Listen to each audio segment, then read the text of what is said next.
அனைவருக்கும் வணக்கம். இது உங்கள் மூவி ஸ்பாட். இன்னைக்கு நம்ம பார்க்க போற படத்தோட பேரு டிராகன். சரி வாங்க கதைக்குள்ள போயிரலாம். கதையோட ஓப்பனிங்ல பார்த்தீங்க அப்படின்னா, சின்ன வயசு பையனா பிரதீப் ரங்கநாதன காட்டுறாங்க. அவர் பார்த்தீங்க அப்படின்னா, ஒரு கோல்டு மெடலிஸ்ட்டா இருக்காரு. 12த் ஸ்டாண்டர்ட்ல சென்டம் எடுத்தனால ஒரு கோல்டு மெடல் வந்து பரிசா கிடைக்குது. அவரு ரொம்ப நாளாவே ஒரு பொண்ண வந்து லவ் பண்ணிட்டு இருக்காரு. சரி அப்படின்ட்டு ப்ரொபோஸ் பண்ணலான்ட்டு போகும்பொழுது, அந்த பொண்ணுக்கு வந்து அவர பிடிக்காது. ஏன் அப்படின்னா, இவன் ரொம்ப படிப்பா இருப்பான் இல்லையா? அதனால வந்து எனக்கு இவன பிடிக்காது. அவன தான் பிடிக்கும்னு சொல்லிட்டு ஒரு பையனா கை காட்டுவான். அந்த கை காட்டுற பையன் பார்த்தீங்க அப்படின்னா, ரொம்பவுமே பொறுக்கித்தனம் பண்ணிட்டு, தம் அடிச்சுட்டு அந்த மாரி இருப்பான். அந்த பையனையும் உனக்கு பிடிச்சிருக்கு அப்படின்னு சொல்லிட்டு பிரதீப் ரங்கநாதன் வந்து கேட்பாரு. கேட்ட உடனே, ஆமா அந்த மாரி பையன் தான் எனக்கு வந்து செட் ஆவான். காலேஜ் யோசிச்சு பாரு, அவன் கூட போனா எப்படி இருக்கும் அப்படின்னு சொல்லிட்டு அந்த பொண்ணு சொன்ன உடனே, நம்ம ஹீரோவுக்கு வந்து பயங்கரமா டென்ஷன் ஆயிரும். சரி நம்ம படித்தா வந்து நம்ம எல்லார் கண்ணுக்கும் வந்து இப்படி தான் தெரியும். நம்மளும் அந்த மாரி தான் இருக்கணும்னு சொல்லிட்டு தன்னோட லுக் எல்லாத்தையுமே மாத்தி காலேஜில வந்து வேற விதமா இருப்பாரு. அவருக்கு டிராகன் அப்படின்னு சொல்லிட்டு ஒரு பேரும் வந்து வச்சுக்குவாரு அவரே. அதுக்கப்புறமேல் பார்த்தீங்க அப்படின்னா, காலேஜில எல்லா அட்ராசிட்டியும் பண்ணுவாரு. ஆ யார் பேச்சையும் கேட்காம, ஸ்டாஃப்ஸ் பேச்ச கேட்காம, அடிதடி பண்ணிட்டு, தம் அடிச்சுட்டு, தண்ணி அடிச்சுட்டு அந்த மாரி பயங்கர சேட்டை புடிச்ச பையனா வந்து காலேஜில வந்து நம்ம ஹீரோ வந்து அலைஞ்சிட்டுருப்பாரு. ஒரு கட்டத்துக்கு மேல பார்த்தீங்க அப்படின்னா, பிரின்சிபலு வந்து இந்த காலேஜில இருக்கணும் அப்படின்னா, ஒழுங்கா நீ வந்து இந்த செம் வந்து அட்டெண்ட் பண்ணணும்.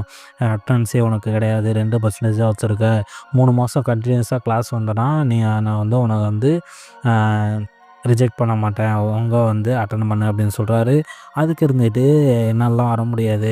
ஆல்ரெடி எனக்கு வந்து 45 அரியர் இருக்கு. இதோட சேர்த்து நான் 48 எழுதிக்கிறேன் அப்படின்னு சொல்லிட்டு, ஐடி கார்ட கழட்டி தூக்கி வீசிட்டு நம்ம ஹீரோ வந்து கிளம்பிருவாரு. ஹீரோ கிளம்புனதுக்கு அப்புறமேலு பார்த்தீங்க அப்படின்னா, காலேஜ் லைஃபும் முடியுது. அடுத்த கட்ட லைஃப் வந்து ஸ்டார்ட் ஆகுது. என்ன அப்படின்னா, காலேஜ் முடிச்ச உடனே எல்லாருமே கேட்பாங்க இல்லையா, எங்க வேலைக்கு போகலையா அப்படின்ட்டு. அதனால நம்ம ஹீரோ என்ன பண்றாரு அப்படின்னா, வீட்ல வேலை கிடைச்சிருக்கு அப்படின்னு சொல்லிட்டு போறாரு. போயிட்டு தன்னோட ஃப்ரெண்ட்ஸ் ரூம்ல வந்து ஸ்டே பண்ணிக்கிறாரு. ஸ்டே பண்ணிட்டு ஈவினிங் வழக்கம் போல ஒர்க் முடிச்சுட்டு வீட்டுக்கு வர மாரியே வந்துர்றாரு. அவரு வந்து ஹாபியா வந்து ரீல்ஸ் எடுக்கிறதா வச்சிருக்காரு. அதோட மட்டும் இல்லாம காலேஜ்ல ஒரு பொண்ணு வந்து லவ் பண்ணும். அதான் நம்ம ஹீரோயின். அந்த பொண்ணு கூட இப்பயுமே லவ் பண்ணிட்டு தான் இருக்காரு. அப்படியே காலங்கள் வந்து போய்க்கிட்டே இருக்கு. அவன் ஃப்ரெண்ட்ஸுமே வந்து கழுவி கழுவி ஊத்துறாங்க. "என்னடா இப்படியே வந்து எத்தன நாளைக்கு ஓட்டப் போற? ஒழுங்கா ஏதாச்சும் ஸ்விக்கி, ஜொமேட்டோ ஓட்டியாச்சும் பொழப்பு நடத்துடா" அப்படின்னு சொல்றாரு. "அதெல்லாம் எங்கடா ஓட்டுறது? நான்லாம் ஓட்ட முடியாதுடா. இதுவே பார்ப்போம். இதுவே போய்கிட்டு இருக்கு" அப்படின்னு சொல்லிட்டு நம்ம ஹீரோவும் மழுப்பிட்டே இருக்காரு. ஒரு இடத்துல பார்த்தீங்க அப்படின்னா, ஹீரோயின் அதாவது அவங்க லவ் பண்ற பொண்ணு இருக்கா இல்லையா? அவ வந்து கூப்பிட்றா. கூப்பிட்டு வந்து இந்த மாரி வீட்லேருந்து மாப்பிள வந்திருந்தாங்க அப்படின்னு சொல்றான். அதுக்கு இருந்துட்டு "இப்ப என்ன காரணம் சொல்லி கழட்டி விட்ட?" அப்படின்னு சொல்லிடும்போது, எனக்கு சொல்றதுக்கு காரணமே இல்ல. அதனால நான் யோசிச்சு சொல்றேன்னு சொல்லியிருக்கேன்" அப்படின்னு வந்து அந்த பொண்ணு சொல்றா. சொன்னோனே நம்ம ஹீரோ வந்து பயங்கரமா டென்ஷன் ஆயிடுறான். டென்ஷன் ஆகி "நீ என்ன சொல்ற? எதுக்கு இப்படியெல்லாம் பேசிக்கிட்டு இருக்க? அவ என்ன கழட்டி விட பிளான் பண்றியா?" அப்படின்னு சொல்றான். "நீ வந்து லைஃப்ல வந்து வெறும் 0 தான். நீ காலேஜில வேணா ஹீரோவா இருக்கலாம். ஆனா லைஃப்ல பொறுத்தவரைக்கும் 0 தான். உன்னைய கல்யாணம் பண்ணிட்டு நான் என்ன பண்றது?" அப்படின்னு சொல்லிட்டு ரொம்பவுமே நம்ம ஹீரோவ அசிங்கப்படுத்திட்டு, அவன அங்கேயே விட்டுட்டு போயிருவான். விட்டுட்டு போனதுக்கு அப்புறமேலு நம்ம ஹீரோ வந்து ரொம்பவுமே வெக்ஸ் ஆயிருவான். கிட்டத்தட்ட ஒரு 3 மாசமா வந்து தூங்காம கொள்ளாம சிகரெட் அடிச்சுட்டு சுத்திட்டு பயங்கரமா அப்செட் ஆகி வண்டியிலேருந்து ஸ்கிட் ஆகி கீழேயும் விழுந்துருவான். ஹாஸ்பிட்டல் போகும்பொழுது அந்த டாக்டர் வந்துட்டு சொல்லுவாங்க, "நீ வந்து ஒழுங்கா தூங்கணும். 3 மாசமா தூங்காம இருந்தா என்ன பண்றது? நான் என்னோட லைஃப்ல இருந்து ஒரு பாடத்த சொல்றேன். அத ஏத்துக்காத உன்னோட விருப்பம்" அப்படின்னு சொல்லிட்டு அந்த டாக்டர் வந்து ஒரு விஷயம் சொல்லுவாங்க. என்ன அப்படின்னா, "நீ லைஃப்ல ஜெயிச்சு காட்டு. அப்பதான் வந்து அந்த பொண்ணுக்கு குடுக்குற ஒரு பதிலடியா இருக்கும்" அப்படின்னு சொல்லிட்டு போயிருவாங்க. நம்ம ஹீரோவும் அதுக்கப்புறமேலு யோசிச்சு பார்ப்பாரு. யோசிச்சு பார்த்துட்டு எப்படியாச்சும் வந்து லைஃப்ல ஜெயிக்கணும், வேலைக்கு போணும் அப்படின்னு ஆசைப்படுவாரு. தன்னோட ஃப்ரெண்ட்ஸ் கிட்ட கேட்பாரு, எப்படி வந்து வேலைக்கு போறது அப்படின்ட்டு. அதுக்கு அவங்க சொல்லுவாங்க, "ஃபர்ஸ்ட்டு வந்து நீ 48 அரியர கிளியர் பண்ணுடா. அப்பதான் வந்து உனக்கு ஜாபே கிடைக்கும்" அப்படின்னு சொல்லுவாங்க. "எனக்கு அதெல்லாம் தெரியாது. அந்த ஜாபுக்கு வந்து நான் போணும். ஏதாச்சும் ஒரு வழி இருக்கா சொல்லு" அப்படின்னு சொல்லிட்டுருப்பாரு. அந்த நேரத்தில பார்த்தீங்க அப்படின்னா, அந்த கிரிக்கெட் விளையாடுற இடத்துக்கு வந்து ஃப்ரெண்ட்ஸ் எல்லாம் போவாங்க. அங்க வந்து ஒருத்தர் வந்து இன்ட்ரோடியூஸ் ஆவாரு. "ப்ரோ எனக்கும் கிரிக்கெட்ல இன்ட்ரெஸ்ட்டு. ஸோ சேர்த்துக்கங்க" அப்படின்னு சொல்லுவாரு. அவரு பார்த்தீங்க அப்படின்னா, அப்புறம் சரி இப்ப நம்ம ஹீரோ இருக்கார் இல்லையா? அவரு வந்துட்டு, "எனக்கு பதிலா விளையாடுங்க ப்ரோ" அப்படின்னு சொல்லிட்டு போய் உட்காந்துருவாரு. அவரும் பயங்கரமா விளையாடுவாரு. எல்லாருமே ஃப்ரெண்ட்ஷிப் ஆயிருவாங்க. நைட்டு "வாங்க ப்ரோ ஒரு பார்ட்டி மாரி வச்சுக்கலாம்" அப்படின்னு சொல்லிட்டு அவங்க ஃப்ரெண்ட்ஸ் கேங் எல்லாத்தையும் கூட்டிட்டு போயிட்டு பார்ட்டி வைப்பாரு. அங்க அவரோட ஒய்ஃபையும் இன்ட்ரோடியூஸ் பண்ணுவாரு. அவங்க ரொம்பவுமே ஜோவியலா, கேஷுவலா இருப்பாங்க. அவரு கார் பங்களா அப்படின்னு செட்டில் ஆயிருப்பாரு. நம்ம பிரதீப் வந்து ரொம்பவுமே அப்செட்டா இருப்பார் இல்லையா? வேலைக்கு போணும்னு சொல்லிட்டு. அவர்ட்ட வந்து பேசுறாரு. "என்னடா உனக்கு பிரச்சனை?" அப்படின்ட்டு. அதுக்கு நம்ம ஹீரோ வந்து சொல்லுவாரு, "இல்ல நான் வேலைக்கு போணும். ஆனா டிகிரி வந்து எப்படி முடிக்கிறதுன்னு தெரியல." அப்படின்னு யோசிப்பாரு. "நீங்க எப்படி ப்ரோ இவ்வளோ இதெல்லாம் முடிச்சீங்க? என்ன டிகிரி முடிச்சீங்கன்னு?" கேட்டுட்டு இருக்கும்பொழுது, "நான் எங்க டிகிரி முடிச்சேன். நான் வந்து ஒரு ஃப்ராடு பண்ணி தான் ஒரு கம்பெனில ஜாயின் பண்ணேன். 3 வருஷம் ஆச்சு. இப்ப என் ரேஞ்சே வேற." அப்படின்றத சொல்லுவாரு. சொன்னதுக்கு பின்னாடி நம்ம ஹீரோவுக்கு வந்து பயங்கரமா வந்து ஒரு மோட்டிவேஷன் கிடைச்சிரும். அப்ப எனக்கும் ரெஃபர் பண்ணுங்க ப்ரோ. நானும் வந்து அந்த மாரி சர்டிஃபிகேட் ரெடி பண்றேன் அப்படின்னு சொல்லிட்டு, ஒரு இன்ஸ்டிடியூட் போவாரு. அங்க வந்து போலியான சர்டிஃபிகேட் வந்து ரெடி பண்ணுவாங்க. அதுக்கப்புறமேலு அவரு வந்து எனக்கு ரூ. 1,26,000 சேலரி வேணும் அப்படின்னு சொல்லுவாரு. ஏன் அப்படின்னா, அந்த பொண்ணு லவ் பண்ண பொண்ணோட ஹஸ்பண்ட் வந்து ரூ. 1,20,000 சேலரி வாங்குறாரு அப்படின்னு சொல்லுவாங்க. அதனால அவர விட ரூ. 1 அதிகமா வாங்கி காட்டணும் நானு அப்படின்னு சொல்லிட்டு கேட்கவுடனே, சரி நான் உன்ன வந்து எப்படியாச்சும் ட்ரெயின் பண்ணி வாங்க வைக்கிறேன்னு சொல்லிட்டு நம்ம ஹீரோவுக்கும் ட்ரைனிங்லாம் குடுத்து ப்ளேஸும் பண்ண வச்சுருவாங்க. அதுக்கப்புறமேல பார்த்தீங்க அப்படின்னா, அவரு ரொம்பவுமே ஹார்ட் ஒர்க் போடுவாரு. அந்த கம்பெனியில பயங்கரமா ஹார்ட் ஒர்க் போட்டு எப்படியோ வந்து ப்ளேஸ் ஆகி ஹார்ட் ஒர்க் போட்டு பயங்கரமா வந்து ஒரு நல்ல பேர சம்பாரிச்சுருவாரு. கிட்டத்தட்ட பார்த்தீங்க அப்படின்னா, ப்ரொமோஷன், பெஸ்ட் எம்ப்ளாயி இந்த மாரி நெறைய அவார்ட்ஸும் வாங்கிட்டு இருப்பாரு. அவரோட ரேஞ்சே வேற மாரி போய்க்கிட்டுருக்கும். கிட்டத்தட்ட அவரு மாசத்துக்கு வந்து 2 1/2 டூ 3 லட்சம் வந்து சேலரி வந்து வாங்கிட்டு இருப்பாரு. இப்படியே லைஃப் போயிட்டு இருக்கும்போது பார்த்தீங்க அப்படின்னா, அவருக்கு வந்து ஒரு வரனும் வருது. அந்த பொண்ணு வந்து இவருக்கு பயங்கரமா புடிச்சிருக்கு.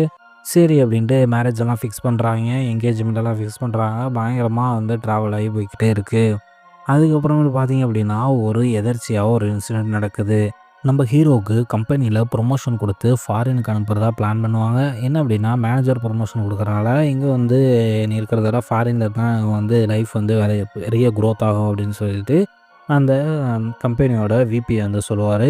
நம்ம ஹீரோவுக்கு பயங்கரமா சந்தோஷமாயிரும். எப்படியாச்சும் மேரேஜ் பண்ணிட்டு அங்க போய் செட்டில் ஆயிடலாம் அப்படின்னு யோசிச்சுட்டு இருக்கும்போது, பின்னாடி திரும்பி பார்த்தா, அந்த காலேஜோட பிரின்சிபல் வந்து நிப்பாரு. நம்ம ஹீரோவுக்கு தூக்கி வாரி போட்டுருவோம்.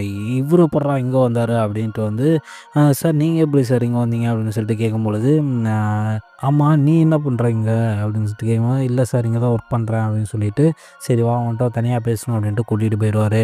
அதுக்கப்புறமேல் பார்த்தீங்க அப்படின்னா, "நீ டிகிரியே முடிக்கல. உனக்கு எப்படி வந்து போஸ்டிங் குடுத்தாங்க? இந்த கம்பெனில டிகிரிலாம் தேவையில்ல சார்." அப்படின்னு சொல்லிட்டு நம்ம ஹீரோவும் மழுப்ப ட்ரை பண்ணுவாரு. "சரி நீ உன் விபிய கூப்பிடு. நான் பேசிக்கிறேன்." அப்படின்னு சொல்லிட்டு சொல்லுவாரு. உடனே இருந்துட்டு ஹீரோ வந்து, "இல்ல சார் நான் இப்போ ஃப்ராட் பண்ணி தான் சேர்ந்தேன். ஆனா வந்து நான் கஷ்டப்பட்டு உழைச்சேன் சார்." அப்படின்னு சொல்லிட்டு பயங்கரமா வந்து அ சென்டிமென்ட்டா பேச ஆரம்பிப்பாரு நம்ம ஹீரோ. அதெல்லாமே எதுவுமே பொருட்படுத்தாத அந்த பிரின்சிபல் என்ன சொல்லுவாரு அப்படின்னா, "உனக்கு இன்னொரு சான்ஸ் தரேன். நீ வந்து ஒரு செம்ம வந்து 3 மாசம் படி. படிச்சு அந்த 48 அரியரையும் கிளியர் பண்ணு. அதுக்கப்புறமேலு நான் யார்ட்டயுமே எதுவுமே சொல்ல மாட்டேன்." அப்படின்னு சொல்லிட்டு ஒரு இது வந்து ஸ்டேட்மெண்ட் வந்து வைப்பாரு. ச நம்ம ஹீரோ வந்துட்டு, "சார் அதெல்லாம் முடியவே முடியாது சார். சொல்றேன்னா சொல்லிக்கோங்க சார்." அப்படின்னு "சரி நீ கூப்பிடு நான் சொல்றேன்." அப்படின்னு சொல்லி, "சார் ஏன் சார் இப்படி என்ன டார்ச்சர் பண்றீங்க?"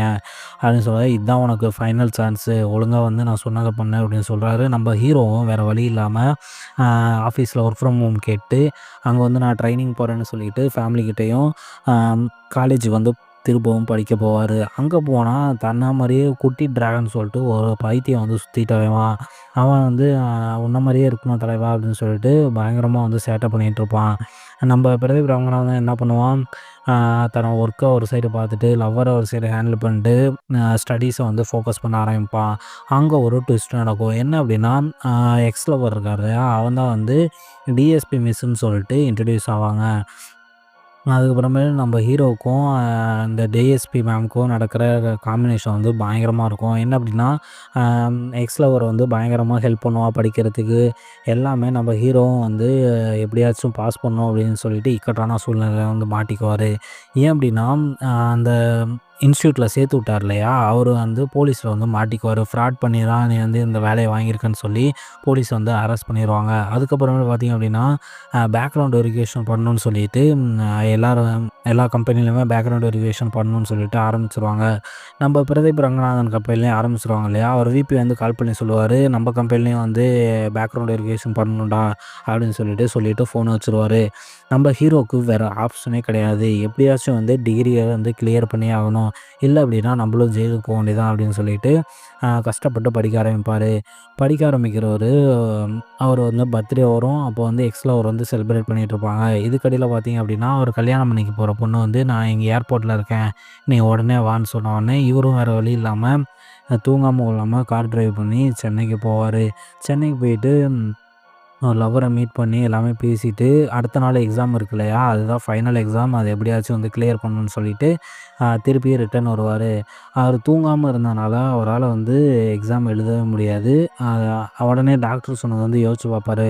"நீ எவ்வளோ பெரிய வேலை செஞ்சிருந்தாலும் பரவால்ல, கொஞ்ச நேரம் ரெஸ்ட் எடுக்கணும். 10 நிமிஷமாச்சும் கண்ண மூடி ரெஸ்ட் எடுன்னு" சொன்ன உடனே, இவரும் சரி ரெஸ்ட் எடுக்கலான்னு எடுக்கும் பொழுது, கிட்டத்தட்ட 2 மணி நேரம் ஓடி போயிரும். கடைசி 10 நிமிஷம் தான் இருக்கும். இவரு வேக வேகமா எழுதுவாரு. ஆனா, இவரால வந்து எழுதவே முடியாது. ஃபைனலா பார்த்தீங்க அப்படின்னா, பேக்ரவுண்ட் வெரிஃபிகேஷன் பண்றதுக்கு அவங்க விபி வந்து கால் பண்ணும்போது, பாஸ் ஆயிட்டான் அப்படின்னு சொல்லுவாங்க. இவருக்கு தூக்கி வாரி போட்டுரும். சந்தோஷத்துல பயங்கரமா துள்ளி குதிக்க ஆரம்பிச்சுருவாரு. அதுக்கப்புறமேலு என்ன நடக்கும் அப்படின்னா, ஒரு வந்து இன்சிடென்ட் நடந்துக்கும். என்ன அப்படின்னா, மேரேஜுக்கு முன்னாடி ஒரு வீட்டுக்கு போவாங்க. அந்த பையன் வந்து பயங்கரமா படிக்கிற பையன். அவன் வந்து ஒரு சப்ஜெக்ட்ல ஃபெயில் ஆயிருவான். அதனால வந்து அவன் கூகுள்ல பிளேஸ் ஆயிருந்த வேலையும் வந்து கிடைக்காது. அது அவனோட அ அரியர் பேப்பர் வந்து ரீவேல்யூஷன் போடுவாங்க இல்லையா? அந்த பேப்பர வாங்கி பார்த்தா, அதில ஃபர்ஸ்ட் பேஜ் மட்டும் தான் அவனோடது. மீதி எதுவுமே அவனோடது கிடையாது. அதனால வந்து அந்த பையன் வந்து சூசைட் அட்டெம்ப்ட் ட்ரை பண்ணிருவான். சரி அப்படின்ட்டு அவன பார்க்கறதுக்காக தன்னோட ஃப்ரெண்ட கூட்டிட்டு நம்ம ஹீரோ வந்து போவாரு.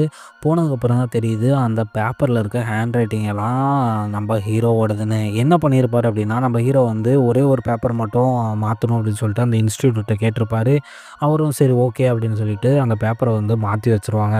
அதாவது அந்த நல்லா படிப்பான் இல்லையா? அவனோட பேப்பர வந்து நம்ம ஹீரோவுக்கும், ஹீரோவோட பேப்பர வந்து அங்கேயே மாத்தி வச்சதுனால நம்ம ஹீரோ வந்து அந்த சப்ஜெக்ட்ல பாஸ் பண்ணியிருப்பாரு. அந்த பையன் வந்து ஃபெயிலா போயிருப்பான். இது எல்லாமே ஒரு கில்ட்டியா இருக்க நம்ம ஹீரோ வந்து என்ன பண்ணுவார் அப்படின்னா, மேரேஜ் பண்ற டைம்ல வந்து எல்லாத்துட்டயுமே உண்மைய சொல்லிருவான். "நான் ஃப்ராட் பண்ணி தான் டிகிரி வாங்கினேன். இந்த கம்பெனி வேலை எல்லாமே ஃப்ராட் பண்ணி தான் கிடச்சிச்சு" அப்படின்னு சொல்லிட்டு எல்லாத்தையுமே உண்மைய ஒத்துட்டு ஜெயிலுக்கும் போயிருவான். ஜெயிலுக்கு போனதுக்கு அப்புறமேலு நம்ம ஹீரோவோட எப்பயுமே நம்ம ஹீரோவ வச்சு தான் ஜூனியர் ஸ்டூடண்ட்ஸ்க்கு எல்லாமே ஒரு இவன மாரி இருக்கக்கூடாதுன்னு பிரின்சிபல் வந்து சொல்லிட்டு இருப்பாரு. ஆனா ஃபைனலா பார்த்தீங்க அப்படின்னா, இவன் வந்து லைஃப்ல வந்து கண்டிப்பா முன்னேறுவான். என்னதான் அடாவடி பண்ணாலுமே இவன திறமை வந்து கண்டிப்பா முன்னேத்துன்னு சொல்லுவாரு. அதுக்கப்புறமேலு ஃபைனலா பார்த்தீங்க அப்படின்னா, நம்ம பிரின்சிபலோட பொண்ணே வந்து இவனுக்கு வந்து குடுக்கலாம் அப்படின்னு சொல்லிட்டு ஒரு டிசைட் பண்ணிட்டு வருவாரு வீட்டுக்கு. வீட்டுக்கு வந்தோனே, "சார் ஏற்கனவே நான் வந்து எக்ஸ்ல இருக்கேன். நானே இப்போ தான் வந்து கொஞ்சம் கொஞ்சமா முன்னேறிட்டு இருக்கேன்" அப்படின்னு சொல்லிட்டு சொல்லுவாரு. "பரவாயில்லடா, என் பொண்ணுக்கு வந்து உன்ன ரொம்ப பிடிச்சிருக்கு. ஸோ வந்து நீ தான் கல்யாணம் பண்ணிக்கணும்" அப்படின்னு சொல்லுவாரு. "இல்ல சார், நானே டெலிவரி வேலை பார்த்துட்டு இருக்கேன் இப்ப. இன்னும் டிகிரி கூட முடிக்கல. நான் எப்படி சார் கல்யாணம் பண்ணிக்கிறது" அப்படின்னு சொல்லிட்டு என்ன திருப்பி டார்ச்சர் பண்ண ட்ரை பண்ணாதீங்க அப்படின்னு சொல்லுவாரு.